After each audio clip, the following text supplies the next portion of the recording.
ചോദ്യം number 122 Shri P Sumod, ബഹുമാനപ്പെട്ട ഉന്നത വിദ്യാഭ്യാസം സാമൂഹിക നീതി വകുപ്പ് മന്ത്രി. Shri sumo minister.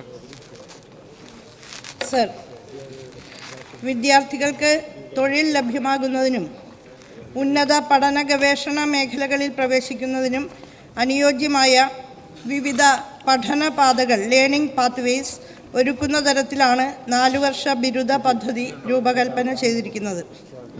ബിരുദ പഠനം പൂർത്തിയാക്കിയ ഉടനെ തന്നെ ജോലി തേടാൻ ആഗ്രഹിക്കുന്ന വിദ്യാർത്ഥികൾക്ക് തങ്ങളുടെ ബിരുദ പഠനത്തിൻ്റെ ഭാഗമായ മൈനർ വിഷയങ്ങൾ തൊഴിലാഭിമുഖ്യമുള്ള വൊക്കേഷണൽ പ്രോഗ്രാമുകളിൽ നിന്ന് തിരഞ്ഞെടുക്കാവുന്നതാണ്.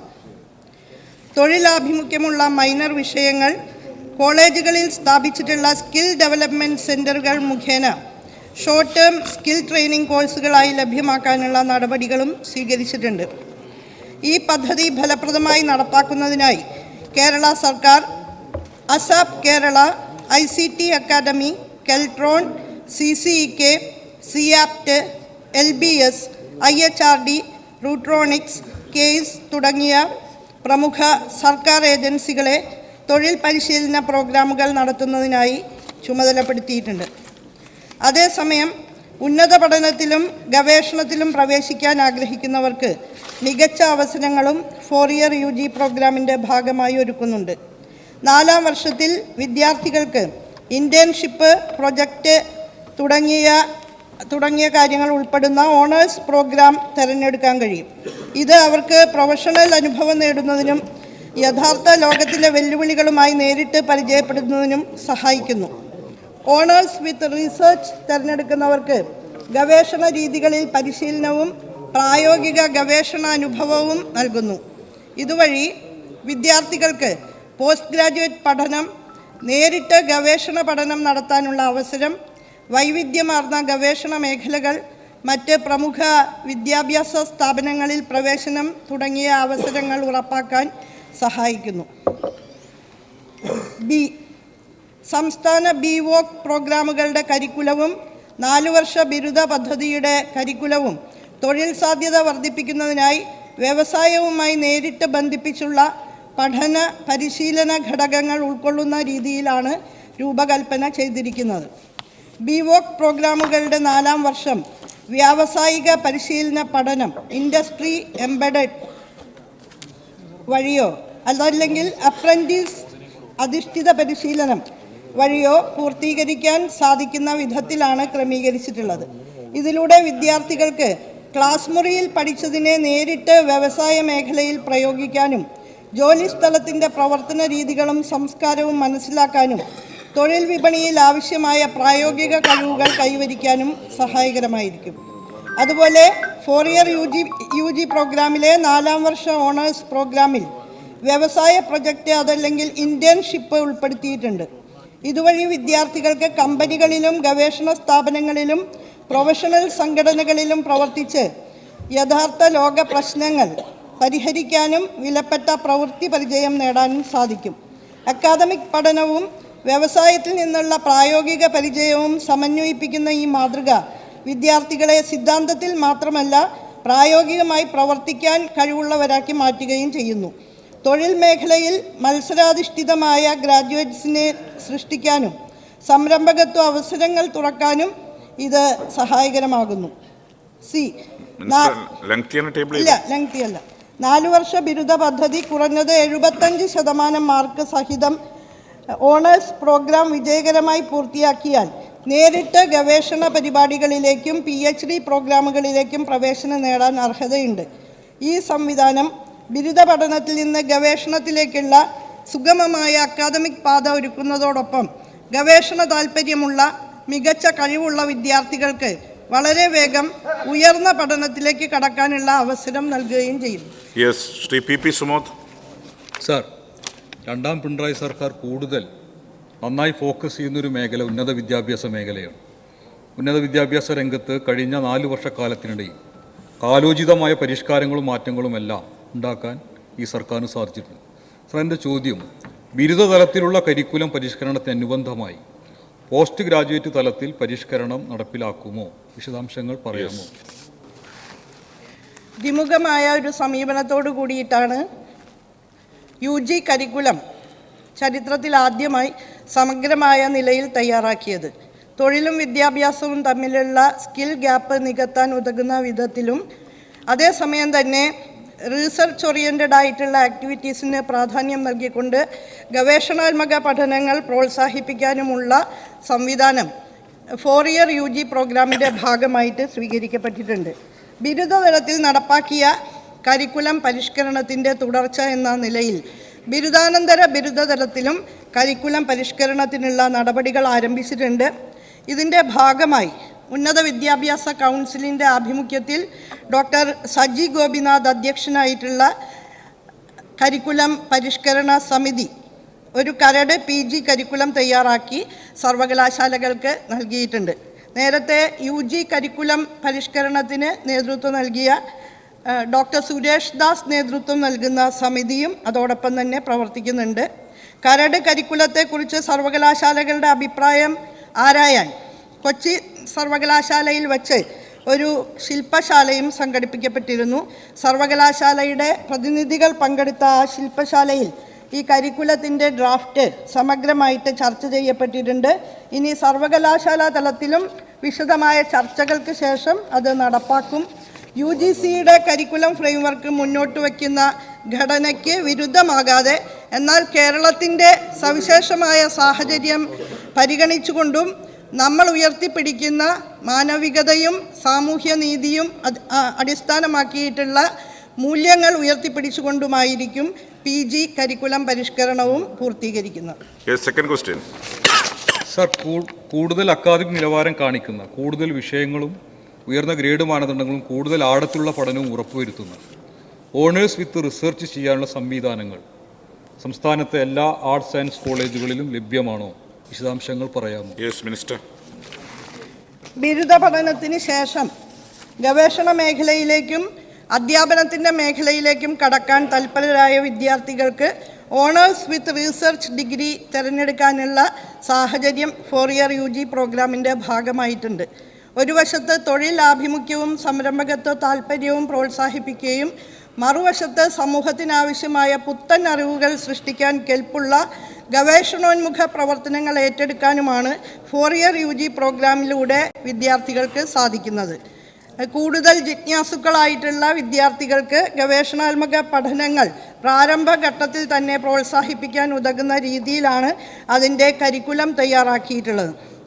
ആദ്യത്തെ 6 സെമസ്റ്ററുകളിൽ കുറഞ്ഞത് 75% മാർക്ക് ലഭിക്കുന്ന വിദ്യാർത്ഥികൾക്കാണ് അത്തരം അവസരം ലഭിക്കുക. ഓണേഴ്സ് വിത്ത് റിസർച്ച് ചെയ്യുന്ന വിദ്യാർത്ഥികൾ ഒരു അധ്യാപകൻ്റെ അല്ലെങ്കിൽ അധ്യാപികയുടെ കൂടെ അവസാന വർഷം ഒരു ഗവേഷണ പ്രൊജക്റ്റ് ചെയ്യേണ്ടതുണ്ട്.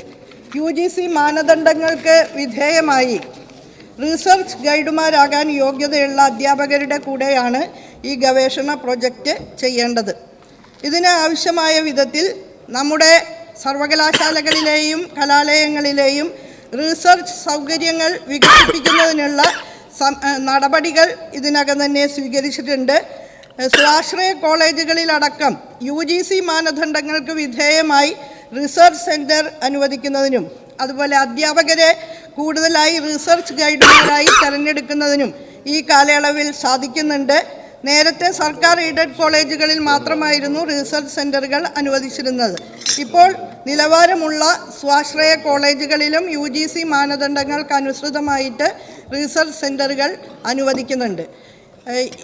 ഈ സർക്കാരിൻ്റെ കാലത്ത് 6000 കോടി രൂപ ഉന്നത വിദ്യാഭ്യാസ മേഖലയിൽ വിന്യസിക്കാൻ നമുക്ക് സാധിച്ചിട്ടുണ്ട്.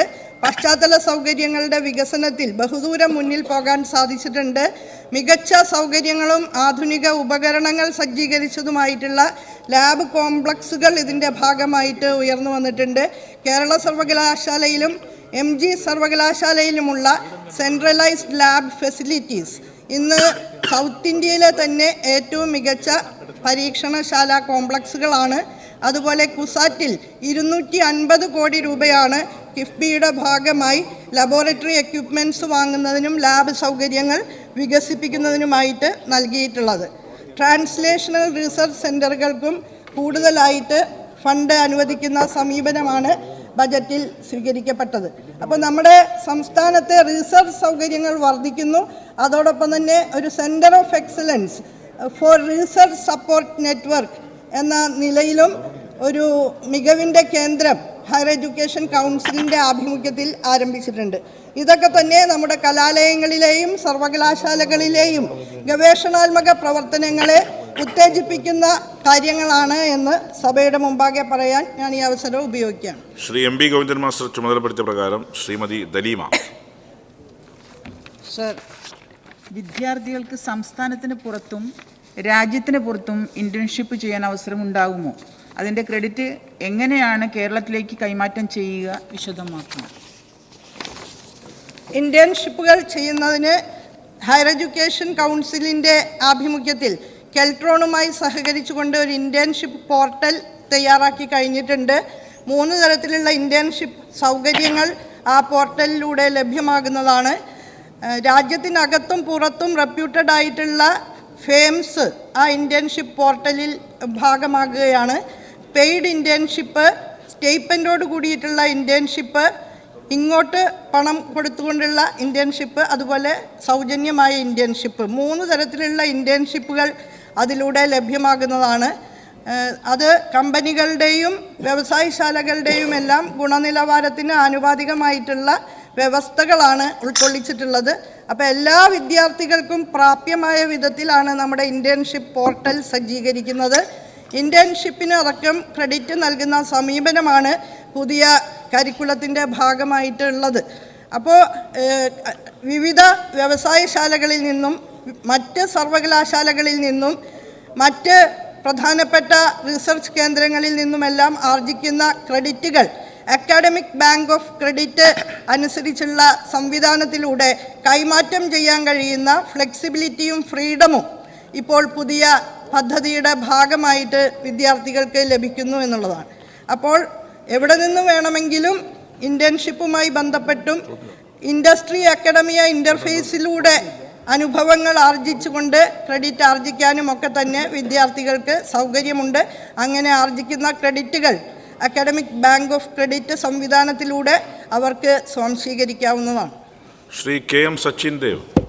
സർ, ബിരുദ പഠനതലത്തിൽ വിദേശ ഭാഷാ പഠനത്തിൻ്റെ പ്രാധാന്യം വർദ്ധിച്ചു വരുന്നുണ്ട്. വിദേശത്തെ തൊഴിൽ സാധ്യതകളെ പരമാവധി പ്രയോജനപ്പെടുത്തുന്നതിന് വേണ്ടി വിദേശ ഭാഷാ പഠനം ബിരുദ തലത്തിൽ തന്നെ ആരംഭിക്കുന്നതിനുള്ള നടപടി സ്വീകരിച്ചിട്ടുണ്ടോ? പുതിയ കോഴ്സുകൾ ആ നിലയിൽ തയ്യാറാക്കിയിട്ടുണ്ടോ? Yes minister. പുതിയ കാലത്ത് വിദേശ ഭാഷാ പഠനം അനിവാര്യമായ ഒന്നാണ്. ആഗോളവൽക്കരണത്തിൻ്റെ കാലത്ത് രാജ്യാതിർത്തികൾ അപ്രസക്തമാകുന്ന ഒരു കാലഘട്ടമാണ് എന്നുള്ളത് കൊണ്ട് തന്നെ ഇംഗ്ലീഷും മറ്റ് വിദേശ ഭാഷകളും കൂടുതലായി അറിഞ്ഞിരിക്കുന്നത് വിദ്യാർത്ഥികളെ സംബന്ധിച്ചിടത്തോളം ഒരു പ്ലസ് പോയിൻ്റായി മാറുകയാണ്. ബിരുദ തലത്തിൽ തന്നെ ഇംഗ്ലീഷ് ഭാഷയിലെ പ്രാവീണ്യം വർദ്ധിപ്പിക്കുന്നതിനും കമ്മ്യൂണിക്കേഷൻ എബിലിറ്റീസ് വർദ്ധിപ്പിക്കുന്നതിനും വിദേശ ഭാഷകളിൽ പ്രാവീണ്യം വർദ്ധിപ്പിക്കുന്നതിനുമൊക്കെ കഴിയുന്ന വിധത്തിലുള്ള സജ്ജീകരണങ്ങൾ ഇന്ന് ലഭ്യമാണ്. ഭാഷാ നൈപുണി വർദ്ധിപ്പിക്കുന്നതിന് എബിലിറ്റി എൻഹാൻസ്മെൻറ്റ് കോഴ്സിൻ്റെ ഭാഗമായിട്ട് 3 കോഴ്സുകൾ കുട്ടികൾ ചെയ്യേണ്ടതുണ്ട്. സ്കിൽ എൻഹാൻസ്മെൻറ്റിൻ്റെ ഭാഗമായിട്ട് 3 കോഴ്സുകൾ ചെയ്യേണ്ടതുണ്ട്. ഇതിൻ്റെ ഭാഗമായി 2 ഇംഗ്ലീഷ് ഭാഷാ കോഴ്സുകൾ നിർബന്ധമായും വിദ്യാർത്ഥികൾ സ്വീകരിക്കേണ്ടതാണ്. ബാക്കി 4 കോഴ്സുകൾ വിദ്യാർത്ഥികൾക്ക് താല്പര്യമുള്ള ഭാഷാ പഠനം നടത്താൻ റെഗുലേഷൻ അനുവദിക്കുന്നുണ്ട്. തങ്ങൾ പഠിക്കുന്ന കോളേജുകളിൽ ഇത്തരം കോഴ്സുകൾ ഇല്ലെങ്കിൽ ഓൺലൈനായും അവർക്ക് അത്തരം കോഴ്സുകൾ എടുക്കാവുന്നതാണ്. മറ്റു കോളേജുകളിൽ നിന്നോ മറ്റ് സർവകലാശാലകളിൽ നിന്നോ അത്തരം കോഴ്സ് പഠിക്കുന്നതിനുള്ള വ്യവസ്ഥ റെഗുലേഷനിൽ ഉൾപ്പെടുത്തിയിട്ടുണ്ട്. ഇത് മാത്രമല്ല, ഒരു സെൻറ്റർ ഓഫ് എക്സലൻസ് ലാംഗ്വേജിൻ്റെ പഠന മേഖലയിലും നമ്മൾ ഇതിനകം ആവിഷ്കരിച്ച് നടപ്പാക്കിയിട്ടുണ്ട്. ലാംഗ്വേജ് നെറ്റ്വർക്കിൽ centre of excellence Tirur Malayalam സർവകലാശാല കേന്ദ്രമായിട്ടാണ് ആരംഭിച്ചിട്ടുള്ളത്. പൊന്നാനിയിൽ ഷേഖ് മഖ്ദൂമിൻ്റെ പേരിൽ അറബി പഠനവും വിദേശ ഭാഷാ പഠനവുമായി ബന്ധപ്പെട്ടുള്ള ഒരു കേന്ദ്രവും സജ്ജീകരിച്ചിട്ടുണ്ട്. വിവിധ വിദേശ ഭാഷകളിൽ പ്രാവീണ്യം നേടുന്നതിന് സഹായകരമായ കേന്ദ്രങ്ങൾ സംസ്ഥാനത്തുടനീളം ഈ ലാംഗ്വേജ് നെറ്റ്വർക്കിൻ്റെ മികവ് കേന്ദ്രത്തിൻ്റെ ആഭിമുഖ്യത്തിൽ ആരംഭിക്കാനാണ് ഉദ്ദേശിക്കുന്നത്. ശ്രീ വി കെ പ്രശാന്ത്. ബഹുമാനപ്പെട്ട സ്പീക്കർ, ഈ 4 വർഷ ബിരുദ കോഴ്സുകൾ ആരംഭിച്ചത് വളരെ സ്വാഗതാർഹമായൊരു കാര്യമാണ്. സർ, അതിൻ്റെ ഭാഗമായിട്ട് ഈ വിദ്യാർത്ഥികൾക്ക് ഭരണഘടന, മനുഷ്യാവകാശം തുടങ്ങിയിട്ടുള്ള കാര്യങ്ങൾ പരിചയപ്പെടുത്താനുള്ള കോഴ്സുകൾ ആരംഭിക്കാമോ? ഇപ്പോൾ ഗവർണർമാരുടെ അധികാരത്തെ സംബന്ധിച്ചൊക്കെ തെറ്റിദ്ധാരണ വരുത്താൻ വലിയ ശ്രമം നടക്കുന്ന ഒരു സന്ദർഭമാണ്. പൊതുവിദ്യാഭ്യാസ വകുപ്പ് സ്കൂൾ വിദ്യാർത്ഥികൾക്ക് വേണ്ടി അത്തരമൊരു പഠനം ഈ കോഴ്സ് പഠിപ്പിക്കുന്നതിന് വേണ്ടി ശ്രമിക്കുകയാണ്. അതെ, തുടങ്ങിക്കഴിഞ്ഞിട്ടുണ്ട്. അപ്പോൾ 4 വർഷ കോഴ്സുകളുടെ ഭാഗമായി ഇതും കൂടി ഉൾപ്പെടുത്തിക്കൊണ്ടുള്ള ഒരു തയ്യാറെടുപ്പ് നടത്തുമോ? അതിൻ്റെ വിശദാംശം നൽകാമോ? 4 വർഷ ബിരുദ കോഴ്സിന്റെ ഭാഗമായിട്ട് ഫൗണ്ടേഷൻ കോഴ്സുകൾ എന്നുള്ള നിലയിൽ സമഗ്രമായി സമൂഹത്തെ അറിയാനും പൗരാവകാശങ്ങൾ ഉൾക്കൊള്ളാനും ഒക്കെയുള്ള കോഴ്സുകൾ ഈ പഠനത്തിൻ്റെ ഭാഗമായിട്ട് ഉൾപ്പെടുത്തിയിട്ടുണ്ട്. ഭരണഘടന, മനുഷ്യാവകാശം, ജെൻഡർ അവബോധം, പാരിസ്ഥിതിക അവബോധം ഇതെല്ലാം വിദ്യാർത്ഥികൾക്ക് ഉണ്ടാകാൻ കഴിയുന്ന വിധത്തിലാണ് ഫൗണ്ടേഷൻ കോഴ്സുകൾ രൂപകൽപ്പന ചെയ്തിട്ടുള്ളത്. 3 കോഴ്സുകളാണ് ഫൗണ്ടേഷൻ കോഴ്സുകളുടെ ഭാഗമായിട്ട് വിദ്യാർത്ഥികൾ ചെയ്യേണ്ടത്. ഭരണഘടനാ മൂല്യങ്ങളുമായി ബന്ധപ്പെട്ടും മനുഷ്യാവകാശ നിയമങ്ങളുമായി ബന്ധപ്പെട്ടും ലിംഗനീതി, എത്തിക്സ്, ലോജിക്ക് തുടങ്ങിയ മേഖലകളുമായി ബന്ധപ്പെട്ടും ഒക്കെ തന്നെ വിദ്യാർത്ഥികൾക്ക് കോഴ്സുകൾ സ്വീകരിക്കാവുന്നതാണ്. സമൂഹത്തെ സമഗ്രതയിൽ മനസ്സിലാക്കാനും ഒരു പൗരൻ എന്ന നിലയിൽ തങ്ങളുടെ ഉത്തരവാദിത്തം കൃത്യമായി മനസ്സിലാക്കാനും കഴിയുന്ന വിധത്തിലാണ് ഈ കോഴ്സുകൾ വിഭാവനം ചെയ്യപ്പെട്ടിട്ടുള്ളത്. ഭരണഘടനയുടെ ആത്മാംശമായിട്ടുള്ള സെക്യുലറിസം ഉൾപ്പെടെയുള്ള മൂല്യങ്ങൾക്ക് പ്രാധാന്യം കൊടുത്തുകൊണ്ടുള്ള ഫൗണ്ടേഷൻ കോഴ്സുകളാണ് നമ്മൾ വിദ്യാർത്ഥികൾക്ക് നൽകുന്നത്. ശ്രീ തിരുവഞ്ചൂർ രാധാകൃഷ്ണൻ. സാർ, അങ്ങ് ഭാവിയിലേക്കുള്ള ഒരു മാർഗരേഖ പറയുന്നുണ്ട്. വളരെ മനോഹരമായിട്ടാണ് അങ്ങ് ഇവിടെ അവതരിപ്പിച്ചത്. സാർ, അത് നമ്മുടെ കേരളത്തിൽ നടപ്പാക്കുമ്പോൾ നമ്മുടെയൊക്കെ സർവകലാശാലകളിൽ അത് ഉൾക്കൊള്ളാൻ കഴിയത്തക്ക വിധത്തിലുള്ള ശാക്തീകരണം ഉണ്ടാകുന്നുണ്ടോ?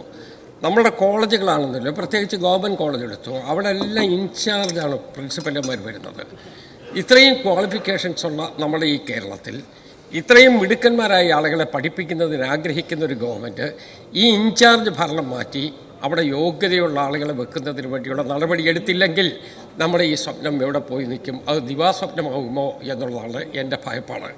സാർ, അങ്ങ് ഇവിടെ പറഞ്ഞതുപോലെ നാളത്തെ കേരളത്തെക്കുറിച്ച് ആലോചിക്കുമ്പോൾ നമ്മുടെ വിദ്യാഭ്യാസത്തിൻ്റെ രൂപത്തെക്കുറിച്ച് ആലോചിക്കണം. നിശ്ചയമായിട്ടും അങ്ങ് ഒരു ഗവൺമെൻറ്റിൻ്റെ ഫാഗ് എൻഡിൽ എത്തുമ്പോഴാണ് ഈ പുതിയ പദ്ധതികളെക്കുറിച്ച് പറയുന്നത്.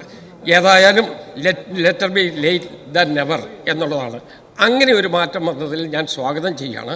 പക്ഷേ കേരളത്തിൻ്റെ റിയാലിറ്റി സത്യം പറഞ്ഞാൽ വിദ്യാഭ്യാസത്തിന് വേണ്ട വിധത്തിലുള്ള ഒരു പരിഗണന കിട്ടുന്നില്ല. വിദ്യാഭ്യാസത്തിൻ്റെ സ്ട്രക്ചർ കറക്റ്റായി പോകുന്നതിന് വേണ്ടിയുള്ള നടപടിയെടുക്കുന്നു. സ്ട്രക്ചർ ശരിയാവുന്നതിന് ബഹുമാനപ്പെട്ട മെമ്പർ പറഞ്ഞതുപോലെ ഫാഗൻഡിലല്ല ഈ പരിഷ്കരണം നമ്മൾ നടപ്പാക്കിയിട്ടുള്ളത്. ഈ സർക്കാർ അധികാരത്തിൽ വന്ന് ഉടനെ തന്നെ ഉന്നത വിദ്യാഭ്യാസ മേഖലയിൽ നടപ്പാക്കേണ്ട പരിഷ്കാരങ്ങളെ സംബന്ധിച്ച് പഠിക്കാനായിട്ട് 3 കമ്മീഷനുകളെ നിയോഗിച്ചിരുന്നു.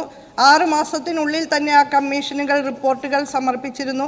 അതിനെ ആധാരമാക്കി കരിക്കുലം പരിഷ്കരണത്തിനുള്ള ശ്രമങ്ങൾ ആ വർഷം തന്നെ ആരംഭിച്ചു.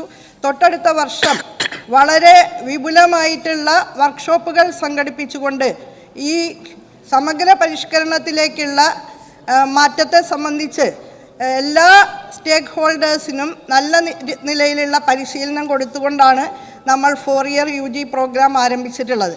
2 മാസം കൂടുമ്പോൾ ഉന്നത വിദ്യാഭ്യാസ മന്ത്രി തന്നെ പങ്കെടുത്തുകൊണ്ടുള്ള റിവ്യൂ യോഗങ്ങൾ ഇതുമായി ബന്ധപ്പെട്ട് നടത്തുന്നുണ്ട്.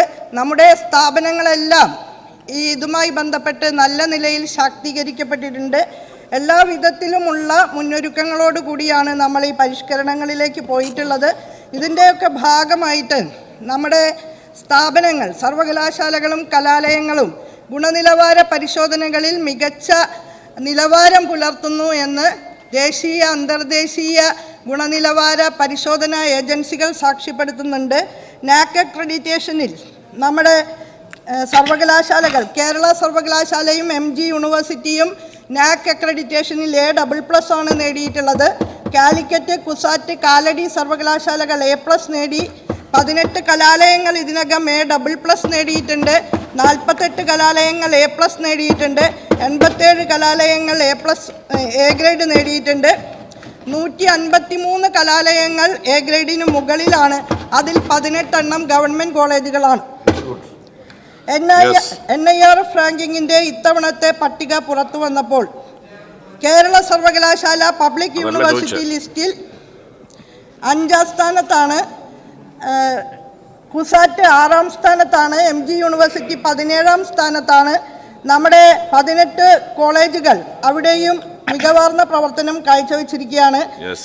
അപ്പോൾ അത്തരത്തിൽ മിന്നുന്ന പ്രകടനം കാഴ്ചവെച്ചുകൊണ്ട് ആദ്യ 100-ൽ 18, ആദ്യ 300-ൽ 74, അങ്ങനെ രാജ്യത്തെ 25% മികച്ച കോളേജുകൾ കേരള സംസ്ഥാനത്താണ് ഉള്ളത് എന്ന് NIRF റാങ്കിംഗ് പട്ടിക തന്നെ സൂചിപ്പിക്കുന്നു.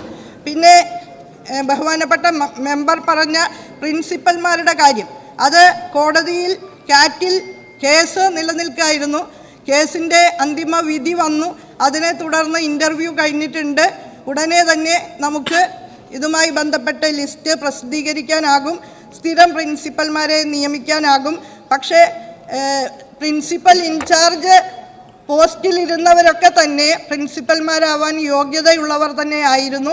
അവരുടെ നേതൃത്വത്തിൽ NAC അക്രഡിറ്റേഷനിലും NIRF റാങ്കിങ്ങിലുമെല്ലാം നമ്മുടെ ഗവൺമെൻറ് കോളേജുകൾക്കും നല്ല നിലയിൽ മുന്നേറാൻ കഴിഞ്ഞിട്ടുണ്ട് എന്നുള്ള കാര്യം ഞാനിവിടെ അറിയിക്കുകയാണ്.